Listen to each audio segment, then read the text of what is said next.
Welcome to the journey of decoding conflict in love. Today we'll uncover the secrets to managing disagreements with an avoidantly attached partner, one of the most complex challenges in modern relationships. Have you ever felt torn between your craving for closeness and the fear of emotional suffocation when you reach out for reassurance but your partner retreats, falls silent, or turns cold? That's when you both get caught in an invisible conflict whirlpool. In this video, I'll guide you through 5 practical steps, from framing issues in "let's solve this together" language to using "I feel," statements that express your needs without blame. You'll learn how to proactively share emotional boundaries, suggest strategic pauses during high-tension moments, and invite your partner to co-create solution solve with an American-style approach that's easy to apply every day. Most importantly, you'll discover why solving conflict with raw emotion isn't enough, and how to transform it into a mutual problem-solving mission that benefits you both. I promise that by watching to the end, you'll walk away with at least 3 powerful tactics to break the cycle and build a lasting bridge with your loved one. Don't forget to subscribe and hit the notification bell so you never miss a psychological tip. Stay tuned until the end. This is the secret to turning conflict into a chance for deeper understanding and connection. Before we can help a relationship transition from conflict to collaboration, you must embark on the journey of self-awareness, understanding which attachment style you carry. Pause for a moment and ask yourself, when do I feel the most anxious? When do I feel deeply threatened? Perhaps you realize you lose your cool when your partner goes silent for too long, or you freeze when you merely try to express your need for attention. These are red flags that your internal attachment system is sounding the alarm. To clarify matters, set aside a quiet afternoon to journal 3 recent scenarios that triggered anger, sadness, or fear. Note whether any common themes emerge: fear of rejection, fear of losing autonomy, or the sense of not being understood. Once you identify your emotional triggers, you lay the groundwork for the next step, choosing how to interact effectively with an avoidant partner. When you understand the boundaries of your tolerance, you no longer unconsciously bury your feelings in silence or explode in sudden rage. Instead, you know how much safe distance you need to avoid overactivation, while also recognizing when to open up so your partner truly understands your struggle. For instance, if you discover that just 15 minutes without a text message spikes your anxiety, say in advance, "When I don't hear back within 30 minutes, I start to worry. Could we agree on a time frame that reassures me of your care?"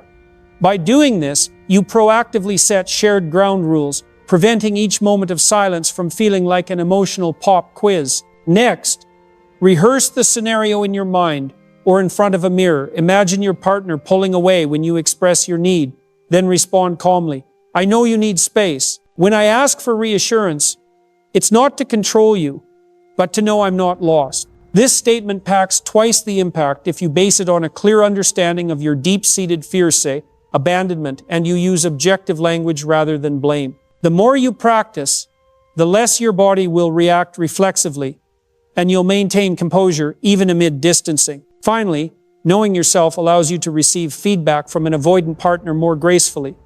If they respond with silence or vague answers, don't jump to "they don't care." Instead, recognize that their attachment style is kicking in to protect them. Rather than escalating tension, gently ask, "I'd like to hear your perspective. When I suggested we set aside 2 hours each evening to talk, how do you feel about that?" An open-ended question reduces that sense of being cornered and encourages sharing. Thanks to your self-awareness, knowing where and why you get triggered, you can shift from attack or defense mode into collaboration, building bridges instead of invisible chasms. Before moving to the next step in healing an anxious, avoidant dynamic, ensure you've internalized your own attachment style and practiced at least one trigger identification exercise. Once you're grounded in your limits and inner resources, you'll be ready for the next phase, focusing on shadow work, where you learn to access and integrate the repressed parts of yourself so that your relationship can progress not by projecting pain onto each other, but through genuine understanding and mutual support. After you have mastered self-awareness and identified your personal emotional triggers, The next step is to learn how to frame issues in "let's solve this together" language instead of unloading personal blame or letting feelings run wild. This technique is pivotal for preventing the avoidantly attached partner's fear of being swallowed and helps you maintain your own self-respect and composure amidst conflict. Rather than charging in with "you hurt me" by not replying to my messages, pause and take a holistic view. Where did the conflict originate, and how is it impacting both of you? For instance, you might say, "I've noticed our last 2 arguments mostly stemmed from me initiating contact more frequently. We've expended a lot of time and energy on this back and forth. Would you be willing to work with me on a more effective communication strategy?" This statement not only neutralizes emotional blame, but shifts the focus from "I'm hurt" to "we have a shared problem to solve." You're inviting your partner to become an ally rather than an antagonist. The collaborative problem-solving language helps the avoidant partner feel less accused of wrongdoing. They tend to withdraw when emotions run high or when they feel undue pressure. By positioning the issue as a joint project, you signal respect for their reasoning and contributions. You also regulate the emotional intensity, avoiding a conversation that devolves into mutual recrimination. Inviting them into the solution process demonstrates trust. Asking, "Would you be open to finding a better way for us to manage our communication?" is an open-ended invitation, not a demand for change. Your partner will perceive it as a genuine request to co-create rather than a mandate to conform. This triggers voluntary engagement instead of resistance, allowing them to open up. From there, you can collaboratively brainstorm practical solutions, set response time guidelines, agree on phone checking intervals, or schedule weekly video chats. Always use neutral terms and inclusive pronouns like "we" or "us", and avoid directive words such as "must", "should", or "need to". Phrases like "we could try" or "I'm considering this option, what do you think?" preserve autonomy and minimize internal pushback. When both of you sit down as equals, a sense of safety emerges. Instead of fearing criticism, the avoidant partner recognizes that you're both affected and invested in the outcome. Remember, for avoidantly attached individuals, expressing needs and feeling emotionally exposed can be overwhelming. The less personal you make the issue and the more you emphasize our shared concern, the more comfortable they'll feel engaging. Finally, after agreeing on a strategy, document the specific steps and a timeline to prevent back and forth confusion. For example, let's try responding within 2 hours through the weekend, then reconvene to evaluate how it worked. This clarity ensures transparency and establishes a shared framework, sparing both of you from second-guessing or misinterpreting intentions. In sum, by learning to frame problems as collaborative invitations, shifting from "me" to "us", you cross the first critical boundary of tension. The avoidant partner won't feel overwhelmed by your emotional intensity. Instead, they'll be invited to engage their reasoning and problem-solving skills alongside you. This lays the groundwork for the next stage of your healing journey, exploring and integrating your shadows, where each person takes ownership of their inner darkness, paving the way for genuine peace and balance in the relationship. Having identified your attachment style and mastered collaborative framing, the next vital step is proactively sharing emotional boundaries and crafting a recovery plan for when emotions run high. This safety net prevents your avoidant partner from being blindsided by sudden outbursts and keeps conversations on track. Before diving into sensitive topics, start with a concise statement. If I feel myself getting too tense, I'll pause to regain composure. This declaration not only protects you from impulsive reactions, but also gives your partner a clear script for what happens when emotions escalate. Knowing in advance that you may pause the conversation to cool down, they won't panic or feel abandoned by your silence. Instead, they understand this is an agreed upon emotional regulation step. When declaring boundaries, use affirmative language rather than defensive excuses. I need about 5 minutes of quiet to breathe and gather my thoughts, instead of, I'm not ignoring you. Specifying the duration and purpose of the pause reassures your avoidant partner. They see you're not disappearing, merely stepping away temporarily to return in a calmer state. Moreover, this practice sharpens your self-awareness. The moment you sense your own emotions spiking, you engage the emergency brake, minimizing the risk of saying hurtful things you'll regret and preserving both your dignity and the relationship's integrity. Next, propose a concrete recovery plan. After announcing a pause, say, "I'll take a 5-minute break. Then I'll return with this question. What do you need from me right now?" Embedding a follow-up question in the plan prevents the pause from becoming open-ended silence. An avoidant partner accustomed to conflict avoidance will appreciate knowing there's a set time to reconvene and move toward resolution. Ensure you honor your commitment to return. This demonstrates respect for both your own and their emotional needs, reinforcing the bond of trust that conflict need not be endless. During this planning, invite your partner to share their own limits. I understand if you find this conversation overwhelming. You can request your own pause. How long would you need? This reciprocal unspoken contract empowers both parties. Your need for a break is acknowledged, and theirs is respected. They feel safe, knowing they aren't forced to continue when feeling emotionally unsafe, and you gain confidence that your own need for space will be honored. Finally, integrate boundary setting and recovery planning with a follow-up review. Let's evaluate after this break to see how much relief the 5 minutes provided, then adjust the timing if needed. This approach maintains flexibility in communication and fosters joint learning and adaptation. For an avoidant partner, understanding that conflict follows a clear beginning, middle, and end diminishes anxiety over the conversation's uncertain trajectory. In summary, proactively disclosing boundaries and devising a handling plan lays the foundation for a reliable Plan B whenever emotions surge, preventing unrestrained emotional storms. By boldly stating, "If I get too tense, I'll pause," you gift the relationship a compass to navigate back to cooperation. Thus, even before delving into deeper shadow work, you've created a safe and respect-rich space from which to begin healing deeper wounds, grounded in mutual trust and understanding. Once you and your partner have established emotional boundaries and recovery plans, the next crucial step is to employ nonviolent communication to frame your conflicts in gentler terms. Instead of launching into accusations like, "Why do you never understand me?" begin by owning your emotions with an "I" statement. "Lately, I've been feeling quite lonely, and I need some connection." This phrasing not only signals that you take responsibility for your own feelings, but also prevents your partner from immediately slipping into defensive mode.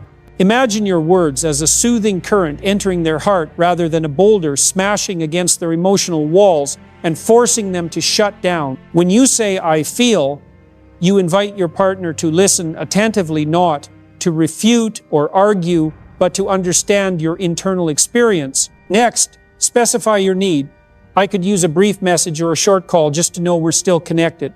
This approach avoids coercive "you must" demands and instead presents a clear, reasonable request. Avoidantly attached individuals, who often fear being overwhelmed by another's needs, will feel more at ease when they see your request framed as a simple, bounded gesture rather than a never-ending demand. To illustrate more concretely, add a brief example.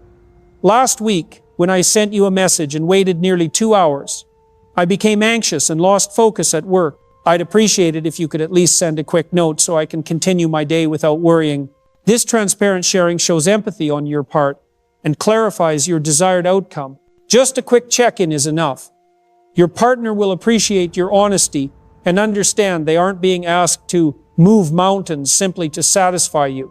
Alongside the "I feel, I need" formula, practice active listening. After you speak, offer them a genuine pause. Resist the urge to interrupt with a "but." Instead, say, "How do you feel hearing that?" This open-ended invitation allows them to share their perspective. Shifting you both from monologue to dialogue, and either side feels doused in cold water by accusations, and you both step into a shared space of empathy. Using gentle language doesn't equate to weakness. It is about wielding soft power to preserve and strengthen your bond. Replace "I'm not happy" with "I'm not satisfied," or "You ruined everything" with "I feel we lack the connection we once had." Small shifts in word choice create ripple effects that help an avoidant partner feel they retain agency rather than being swept away by emotional storms. A key tip: deliver your I statements with sincerity. Maintain eye contact, speak evenly, and breathe calmly. When you exude composure, you're silently inviting them to lower their emotional defenses and respond in kind. Finally, nonviolent communication is more than expressing personal feelings. It fosters a culture of respect and autonomy between partners. When conflicts are consistently framed as, "I feel," "I need," you're no longer adversary and accused, but two individuals sharing their stories and teaming up to find solutions. And at the very moment you transform conflict into such gentle conversation, you open the door to the next chapter, shadow work, where each person takes responsibility for exploring and integrating the darkness within, guided by trust and goodwill. Next, after you've clearly shared your feelings and needs using I statements and nonviolent communication, invite your partner to share their perspective. For example, you might say, "I've explained how lonely I've been feeling and my need for connection. How do you feel when I reach out so much?"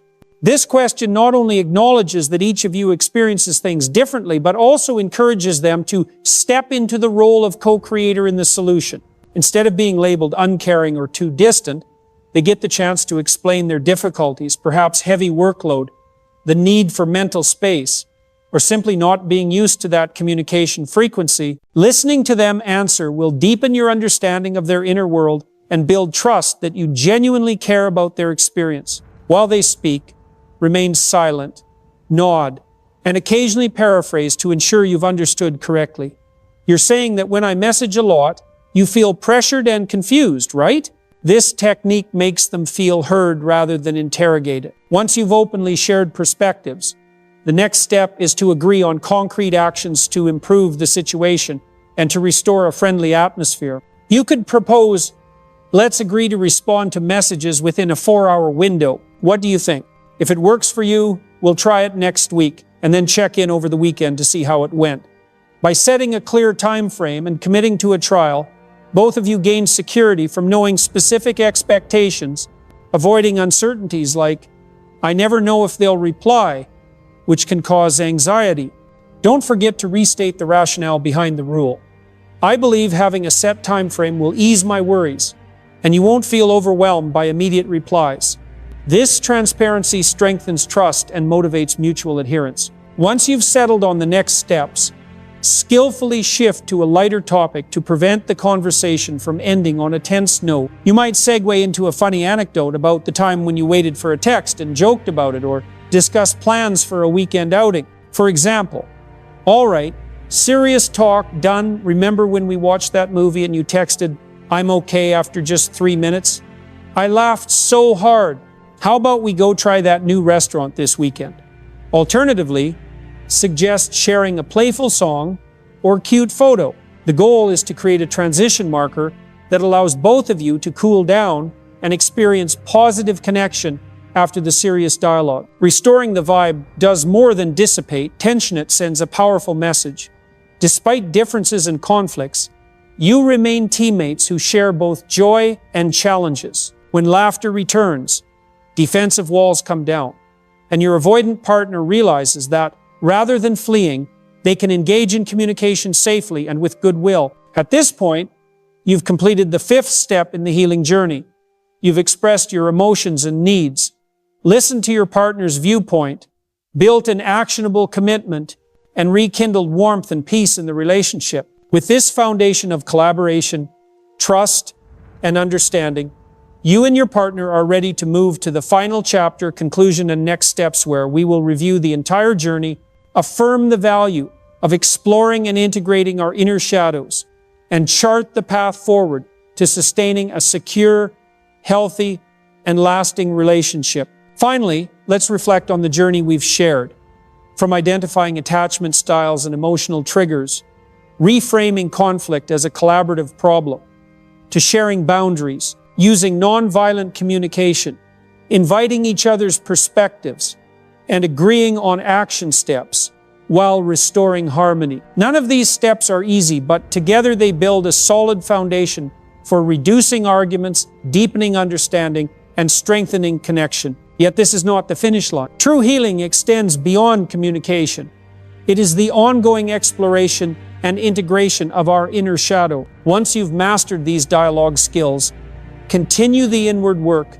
Acknowledge and embrace those buried fears and suppressed parts of yourself, gradually setting them free. That's the essence of shadow work, where you reclaim confidence, self-respect, and enduring inner strength. View conflict as an invitation to grow, not an obstacle. Every I statement you practice, every emergency brake you apply, every time you invite your partner to share, marks progress for both of you. When neither of you carries each other's shadows, your relationship becomes truly resilient, peaceful, and compassionate. Thank you for staying with me until the end of this video. If you found these insights helpful, please like, subscribe, and share your thoughts in the comments. Don't forget to turn on notifications so you won't miss upcoming content on nurturing a secure, lasting connection. See you in the next video.